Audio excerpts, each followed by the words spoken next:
course of Radiation and Microwave Technique. In the previous few lectures, we have discussed about the antenna, definition of an antenna. Antenna, it is a metallic device used for radiating and receiving the electromagnetic waves. We have discussed about the Thevenin's equivalent of an antenna in the transmitting mode as well as in the receiving mode. Then we have discussed about the different types of antennas such as wire antenna, microstrip antenna, aperture antennas, then your conical antennas, etc. Then after that we have started with the parameter of an antenna. In the previous lecture of the Zoom class, we have discussed about the first parameter of antenna, that is a radiation pattern. So today we will discuss about, once again we will recap the radiation pattern and then we will move towards the power density, radiation power density and radiation intensity, right? So we will start with the radiation pattern. In the previous lecture we have discussed about the radiation pattern. What is a radiation pattern? Radiation pattern gives you the radiating characteristics of an antenna.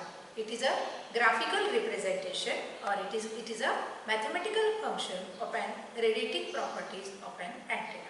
Okay, so it is what? It's a graphical representation. Means what? Basically we are using antenna for transmitting the signal over a long distance. So suppose here is my transmitting antenna, this is my transmitting antenna, and somewhere here is my receiving antenna. Transmitting antenna transmit the electromagnetic waves into a free space. Then the receiving antenna is situated in such a way that it collects the maximum signal which is transmitted by the transmitting antenna. Now here at this point we are drawing the radiation pattern. So that radiation pattern is called as radiation pattern is nothing but it is a graphical representation. It is what? It is a graphical representation of what? It is a graphical representation of an radiating properties of antenna. Graphical representation of radiating properties of antenna. Which are the different radiating properties of antenna? Radiating properties of antenna, your radiation power density, radiation intensity, its impedance, then polarization, directivity, impedance, polarization, directivity. So these are the different types of the radiation characteristics of antenna. So we can say definition for radiation pattern, that radiation pattern of an antenna, it is a graphical representation of an radiating properties of an antenna, right? As a function of space coordinate, because we are measuring it over a long distance. Normally this is measured in the far field. So this component or this parameter of antenna, it is measured in the far field. There are number of fields. We are going to see that fields also today. There are antenna, when antenna radiate the signal, it is surrounded by a number of fields. Near field, then radiating field, then far field region is there. So this property, radiation pattern, is a property which is measured at the far field, right? So I hope you understood this. So once again, what is the radiation pattern of antenna? Radiation pattern of an antenna is given as it is a mathematical function. Antenna radiation pattern or antenna pattern is defined as it is a mathematical function or it is a graphical representation of the radiation properties of antenna as a function of space coordinate. In most cases, the radiation pattern is determined in the far field region. Radiation properties include your radiation intensity, field strength, directivity and the polarization, right? Now there are two types of the pattern. In the previous lecture also we have discussed about the two patterns. So first pattern is a amplitude field pattern and second one is a amplitude power pattern. So what is the amplitude power pattern? So amplitude power pattern, it is a trace of received electric or magnetic field at a constant radius called as a amplitude field pattern. That means while drawing your radiation pattern, if you consider while drawing the radiation radiation pattern, if you consider the magnitude of your electric field or if you consider the magnetic field, then we can say that pattern as a amplitude field pattern. Now what is amplitude power pattern? Power pattern means we are taking into the consideration of this power density, right? Means where a graph of spatial variations of power density along a constant radius, then it is called as a amplitude power pattern. So you can draw this radiation pattern by considering the field or by considering the square of that field, electric field or magnetic field, or either you consider it as a square of electric field, magnitude of the square of electric field and the magnitude of the square of the magnetic field. That is nothing but related to your power density. That means we can draw by two ways, one by using the field pattern and second by using the power pattern, right? Next. So in the field pattern, how we are drawing the field pattern? Normally, as you know that the field pattern, it is a plot of field. Either it is an electric field or it is a magnetic field. On which scale? On linear scale. Underline this. It is on a linear scale. So field pattern you can draw only on a linear scale. What about the power pattern? The power pattern, it is a plot of power, and power is proportional to what? It is proportional to either the magnitude of electric field square or the magnetic field square. So it is a plot of power which is proportional to the electric field square or the magnitude of the magnetic field square. But it is represented on two scales. You can represent this on linear scale as well as you can represent this on the decibel scale. Okay, you can represent it either on the linear scale or you can represent this either on the decibel scale. Fine. So we can see here how we can represent this in the linear scale and on the decibel scale. Now see, this pattern is basically called as a normalized field pattern. This pattern is called as a normalized field pattern.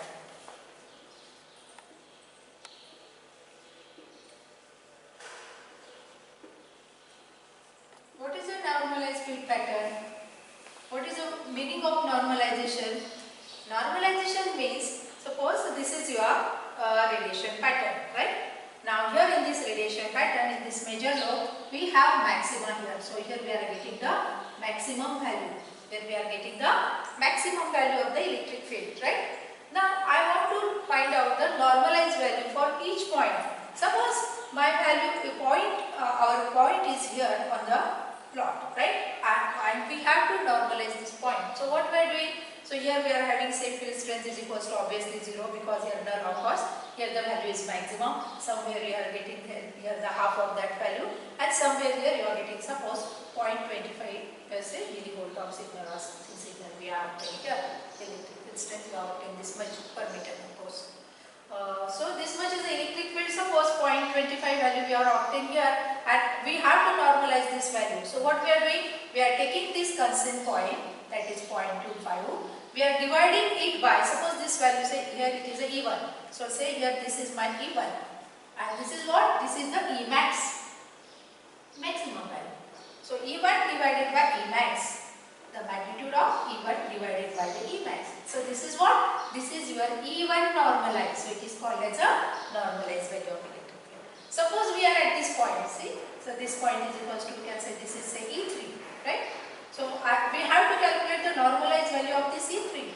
How to calculate it? E3 is equals to the value of this, that is the magnitude of this, divided by the magnitude of the maximum value. So it will give you E3 normalized. So you will get here the normalized value. This is called as a normalization. So for every point, if you are normalizing that point, means getting the value of that, dividing it by the maximum, then you are getting there the normalized value. So that is called as a normalized value. And when you are plotting the plot by considering the normalized value, then that is called as a normalized pattern, right? So this is a normalized pattern. There are many advantages of the normalization. You may please send it on my WhatsApp group. What are the advantages of the normalization, right? Okay, coming back to this. So here three radiation patterns are shown here. So figure A shows a field pattern. it is in the linear scale. As already I had told you that whenever we are drawing the field pattern, that is considering electric field and the magnetic field, which is plotted on the linear scale only. But when you move toward the power pattern, then in case of power pattern, we are drawing the radiation pattern either on the linear scale, or either you can draw it on the decibel scale. So actually the meaning of all these three is same. Only thing is that the first radiation pattern which is drawn using the linear scale, second one which is a power pattern drawn on the linear scale, third is a power pattern which is drawn on the decibel scale, right? So the meaning is same. Now for example, we can say all three patterns use the same half power beam width. So here HPBW, so it is nothing but it is a half power beam width. See, name indicates everything here. What is the meaning? Half power beam width. So we are calculating here half power beam width. This is what? This is your beam. This is your major lobe, which is also called as a major beam. So in this major beam, we are calculating half power beam width. So first of all, see the definition of half power beam width. What is a half power beam width? Half power beam width, it is a width. So this is a width where or we can say it is an angular separation between the 2 points on the major lobe where your signal drops to 1 by root 2, that is equals to 0.707. So here we are taking the maximum value, that is 1, and if you go below drops to 0.707 or by 1 by root 2, then here we are getting the value that is equals to 0.707. So we are coming here and we are taking these 2 points, and these 2 points gives you the half power beam width. Now when you draw the field pattern in linear scale, in that case your half power beam width, that is equals to 0.707. Now when you draw the radiation pattern for power pattern in linear scale, then in that case, as the name indicates, it's a power pattern and it is on the linear scale. So here the half power beam width, it is defined as it is an angular separation between the 2 points on the major lobe where the power is half of the maximum. That's why it is called as half power beam width. The power is half of its maximum value. Maximum value is 1. So what is the half power point? Half power point, that is equals to corresponding to the 0.5 value, right? So this 0.707 is corresponding to the linear scale for field pattern. 0.5 value, it is corresponding to the linear scale value for the power pattern. Both are the same. Only thing it is drawn for, it is calculated for the power pattern, it is calculated for the field pattern. Both are on the linear scale. Now similarly, power pattern you can define in terms of decibel scale. So here the power pattern is shown for the decibel scale. So it is shown here like this, 3 dB point. So it is called as a minus 3 dB point.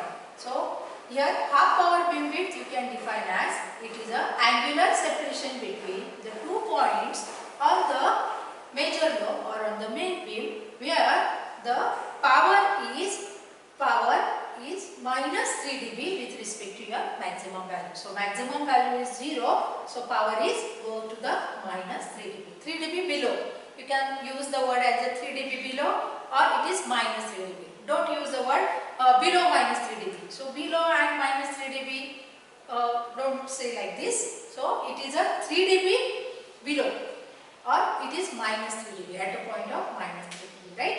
So here all these three are giving you the same half power beam width, that is field pattern in a linear scale gives you the half power beam width at 0.707 is equals to the power pattern giving you the half power beam width at 0.5 value in a linear scale. Similarly, the power pattern in the decibel scale gives you the minus 3 dB value. So all these things are same. So 0.707, then it is equals to, we can say here 0.5 and it is equals to 3 dB, sorry minus 3 dB here, it's a minus 3 dB, and here it is for the field pattern in linear scale, on linear scale, here the power pattern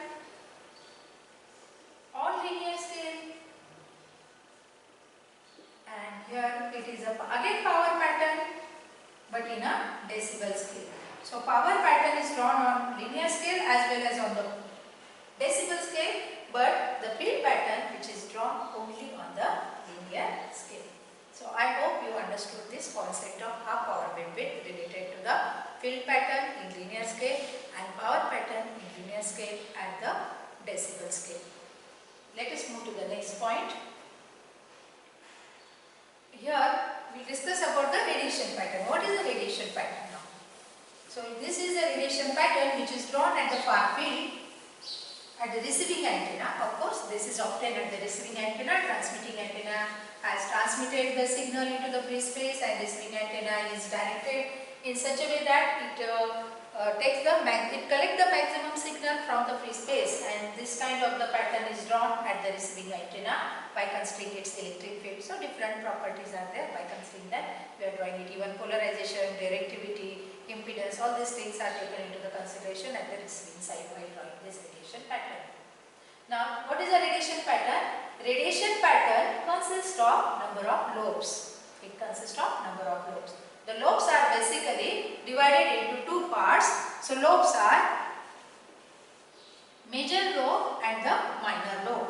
So here there is a major lobe and here it is a minor lobe. So there is only one major lobe is shown here. Only one major lobe is there, but there are number of minor lobes are there. Minor lobes are further divided as a side lobe and the back lobe. Okay. Let us see what is a major lobe. So this is your major lobe. How you can define the major lobe? Say Z is my direction of propagation or direction where I am collecting the signal. Actually, I want the signal in this direction. So that is the direction, Z direction, right? Now major lobe we can define as it is a lobe having the maximum radiation direction. Okay, it is having the direction of maximum radiation. So we can say here the radiation is maximum here. So that's why this lobe is called as a major lobe. Okay, this is also called as a major beam or main beam. It is also called as a major beam or the main beam, right? So actually we want, this is our intended direction. We want the signal in this direction, maximum signal in this, maximum signal should concentrate in the Z direction. So that's why this is called as a intended direction. So we define the major lobe or the main lobe, or it is also called as a main beam. It is a lobe containing the direction of maximum radiation. And while other lobes, these are called as a minor lobes. So actually we don't want this minor lobe. So minor lobes gives you the radiation in the undesired direction, not in the intended direction. Actually all this energy should get concentrated in the major lobe only. But due to the antenna design constraint, due to some losses in the free space, again at the receiving side some losses are there, proper alignments are not there. So because of that what happens, some signal get distributed in the unintended direction, and that will lead to the minor lobes. So there are two minor lobes, one is a side lobe and second one is a back lobe. What is a side lobe? A side lobe, it is a lobe which is adjacent. See, you can see here, these are the lobes which are adjacent to the main lobe. So that's why these are called as, it is side by side to your major lobe. That's why it is called as a side lobe. Basically the radiation direction, it covers the hemisphere, same hemisphere as that of the major wave hemisphere. Next minor lobe, that is called as a back lobe. The back lobe, you can see that the back lobe, it is a lobe which makes the radiation at exactly 180 degree with respect to that of your major lobe. So the lobe which is exactly at the opposite side to your major lobe is called as a back lobe. Now in these minor lobes, the biggest minor lobe is your side lobe. Side lobe is a biggest minor, right? And here one term comes that called as a side lobe level. That is also called as SLL, and very important characteristics, side lobe level. What is this side lobe level? Side lobe level means the power density occupied in your minor lobe divided by that of the power density associated with your major lobe. That is called as a side lobe level. That level is called as a side lobe level. and there are certain values are prescribed. Below or above that there should not be a value of SLL. Otherwise what will happen? We want the maximum in one direction, but most of the energy get concentrated in some other direction, isn't it? So in that case your antenna will not effectively catch the signal, isn't it? Or you are not getting the desired output. So that's why the SLL value is prescribed as minus 20 dB. It is equals to minus 20 dB, or it should be less than minus 20 dB. That means minus 30 dB, minus 40 dB, like this. Okay, so it should not be greater than minus 20 dB. If it is greater than minus 20 dB, so what it indicates that? It indicates that if it is more than minus 20 dB, then in that case it may be larger. This lobe may be like this lobe may be like this. If this lobe is concentrating the maximum energy, means it shows that this lobe will reduce, some energy is reduced and it get concentrated in unintended direction, isn't it? That's why there is some value fixed for this side lobe level, and that is equals to minus 20 dB standard value, or below 20 minus 20 dB is a good thing, isn't it? But it should not be greater than minus 20 dB. So it shows that maximum energy concentration is there. I hope you understood this radiation pattern. Let us move to the next part. See, in some antennas are there are more than one lobes, major lobes. Okay, we have just now seen there is one major lobe there, but in some antennas there are more than one lobe, major lobe. Suppose here we have seen that we have such a type of lobe, right? Major lobe and some minor lobes are there, like this, right? So in some applications there are more than one major lobes are there. So that type of antennas are called as a split beam antenna. In radar application or in smart antennas, these split beams are required, right? Split beam antennas are called as a smart antenna. Okay, the antenna which provided the split beams called as a smart antenna. So in a split beam type of an antenna, there are more than one major lobes are also available. That means in this direction also we want maximum, in this direction also we want a maximum radiation. So that beam is called as a split beam, where the major beam is splitted into 2 or 3 parts. So that is called as a split beam antenna. Now let us do the recap of this. So radiation lobe is a portion of the radiation pattern bounded by the regions of relatively weak radiation intensity. We have seen the major lobe, which is also called as a main lobe, or which is also called as a main beam, which is a lobe containing the direction of maximum radiation. So this is a lobe containing the direction of maximum radiation. In this direction the radiation is maximum compared to that of the other directions. The split beam antenna concept just now we have seen, consisting of more than one major lobes. Then minor lobes, any lobe except your major lobe, then it is called as a minor lobe. Except this lobe, any lobe we can say that as a minor lobe. Minor lobes again, side lobe and the back lobes are there. So side lobe, it is a lobe which is adjacent to your major lobe or in any direction other than the intended lobe. It gives the radiation in any direction than that of the intended lobe. And back lobe, it is a lobe which is exactly at 180 degree phase shift with your major lobe. So that is called as a back lobe. Actually the back lobe is a minor lobe. The back lobe is a smallest lobe in the minor lobe, but side lobe is a major lobe in the minor lobe. Its size is major compared to in minor lobe. Number of lobes are there. Out of that, side lobe is a major lobe in the minor lobe. Now similarly you can draw it in the form of two-dimensional radiation pattern you can draw, or you can draw the three-dimensional radiation pattern. Just now previously we have seen the three-dimensional. Now this is a two-dimensional radiation pattern, exactly the same as that of the previous one, only it is drawn on the two dimensions. So that's why it is called as a theta, and we have taken radiation intensity of the y-axis, so it is called as a two-dimensional. It is drawn on two-dimensional. So this is your major lobe, where just as previously we have shown, here there is a half-powered beam width. Then it is also having a first null beam width. First null beam width means where the first null occurs. Suppose you draw this radiation pattern like this. So here the first null occurs. It goes to the first null, go to the first zero. Then here it goes to the second zero.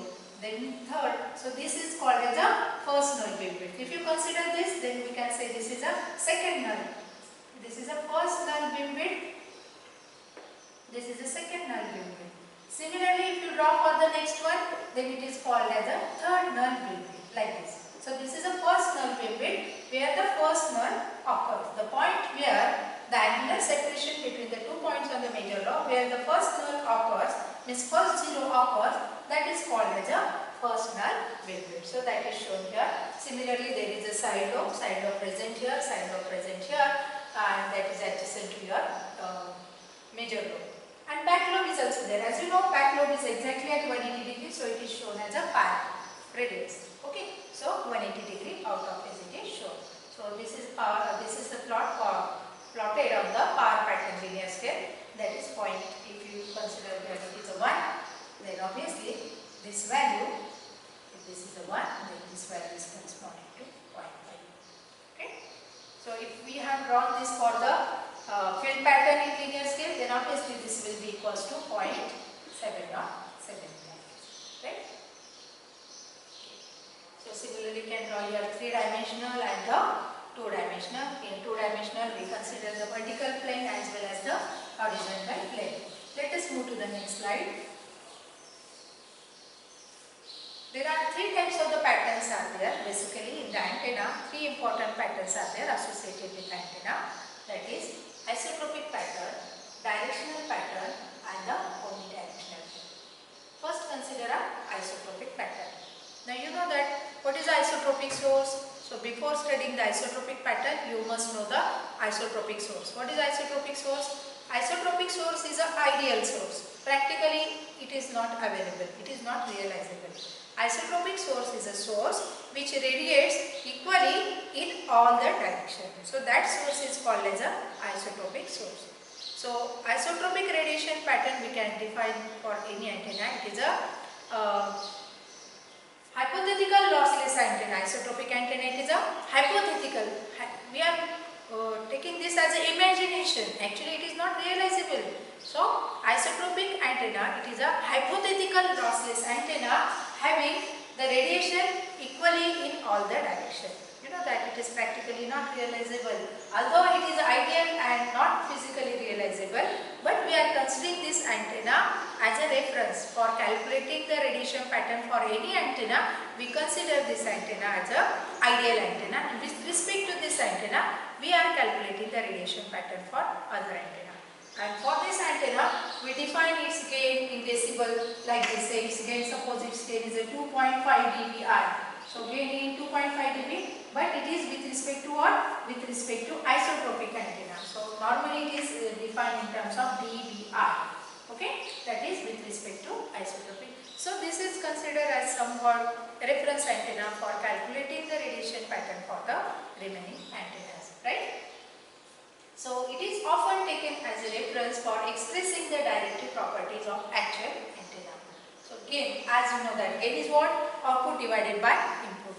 Now here obviously as it radiates equally in all the directions, that's why your gain and ultimately your directivity, that will be equals to 1 in all the directions, because it will radiate in all the directions. So dBi is used for with isotropic antenna. For example, for any isotropic antenna we describe it as a 2.5 dBi. That is, this is a gain or directivity with respect to isotropic antenna. Now these are the antennas used only for theoretical, that is mathematical references. Actually they do not exist in the real world. They do not exist in the real world. There is no antenna such that it radiates equally in all the directions, right? So best example, sun is the best example of isotropic source. You can say the example, can relate the example with the sun. It radiates equally in all the directions. Okay. So the next one is your, first is isotropic pattern, second pattern is your directional pattern. What is a directional pattern? Directional pattern means an antenna which radiates and receives more in one given direction than that of the other direction. Okay, what is a directional pattern? Directional pattern means an antenna which is used as a transmitter, which is used as a receiver. It transmits more in one direction than that of the other direction, and receiving antenna which receives the signal more in one direction then that of the other direction. So that's why it is related with the direction only. So it is called as a directional antenna, or it is called as a directional radiation pattern. So directional antennas are transmitting antenna as well as the receiving antenna. They transmit and receive the signal more in one direction than that of the other direction. That's why this is called as a directional pattern. Your parabolic horn antenna is a good example for the directional pattern. So here you can see that here it is directing the signal in this direction. So it radiates, even though you use this as a receiving antenna, it receives the signal maximally from one direction. So that's why it is called as a directional antenna. So here you know any radiation pattern, it consists of E plane and the H plane. What is the E plane? E plane is containing the electric field and direction of maximum radiation. Similarly, H plane consisting of the magnetic field and the direction of the maximum radiation. So field distribution for aperture, this is aperture of antenna. This area is called as a aperture of an antenna, area of an antenna. So E field, H field for aperture of an antenna is shown like this, and E field for aperture distribution is shown in this way. So this is a radiation pattern shown for the pyramidal horn antenna. So pyramidal horn antenna is a good example of radiation pattern or directional pattern. So directional pattern, it is a pattern or it is an antenna having the property of radiating or receiving electromagnetic waves more effectively in some direction than in the other direction. So we can consider a parabolic this one half wave dipole antenna as a reference antenna. We can consider this aperture horn antenna as also a reference antenna while calculating the radiating properties. In the anechoic chamber, where the radiation patterns are measured, there they use as the aperture horn antenna as a reference antenna for calculating the radiation pattern of the other antennas. Because if you have one reference antenna, then you know the everything of that antenna, you know the gain of antenna, directivity of antenna, everything you know, its radiation pattern you know. And if you have any antenna which is under test, then we are measuring its property, all these properties such as its radiation pattern, directivity, gain, everything with respect to the other antenna which is called as a reference antenna, whose all properties are already known to us. So in anechoic chamber, we are using this horn antenna as a reference antenna. In some case, we use this half wave dipole antenna as a reference antenna for calculating or determining the different parameters of antenna. As you know that the directional antenna radiate maximum in one direction, so of course its gain and directivity are always greater than that of the gain and directivity of the isotropic antenna, because if you consider this is your isotropic antenna, so it radiates equally in all directions. If you consider your directional antenna, then directional antenna radiate maximum in one direction. So obviously its gain and its directivity, which is based on the gain only. So they are maximum compared to that of this. So that's why gain and directivity of a directional antenna is always greater than the gain and directivity of the isotropic antenna. Now next pattern is called as a omnidirectional radiation pattern. Ultra-wideband antenna is a good example, or it is having the omnidirectional radiation pattern. What is this omnidirectional radiation pattern? Omnidirectional radiation pattern is special type of a radiation pattern where you are getting the non-directional radiation pattern in a given plane and directional pattern in its orthogonal plane, right? So here you can see an H, so this is your E plane and this is your H plane, that means this is your elevation plane and this is your azimuthal plane. So in your given direction, the antenna radiation pattern is a non-directional and it is directional in its orthogonal plane. So let us see the next example by which you will come to know what is actually this. So suppose consider this is which type of radiation pattern. This is your non-directional because it is not having some intended direction. Suppose you are having some intended direction, maximum here, then we can say that it's a directional pattern. But if you are getting like this pattern, that means it is a non-directional pattern. So this is a non-directional pattern, omnidirectional. Total is a omnidirectional pattern, out of which this is your directional pattern because it is intending maximum here and maximum here. So that's why it is a directional pattern. So this is a directional E plane and it is called as a non-directional H plane. And this is example for your omnidirectional radiation pattern. So directions we see, in this direction you are getting maximum, in this direction you are getting maximum, but here in every direction you are getting the same. So that means it's not a directional, it's a non-directional. So here it's a combination of directional and the non-directional. Non-directional in a given plane and directional in its orthogonal plane, right? So that's why it is called as a omnidirectional radiation pattern. Just take an example of your apple. If you cut your apple like this, then vertically, suppose I cut my apple like this vertically. So what I will get? I will get like this. So this is which type of shape? This is a directional one. You can say this one is a directional shape. This is directional radiation pattern. If I cut the apple like this, so this is which type of pattern? This is a non-directional pattern.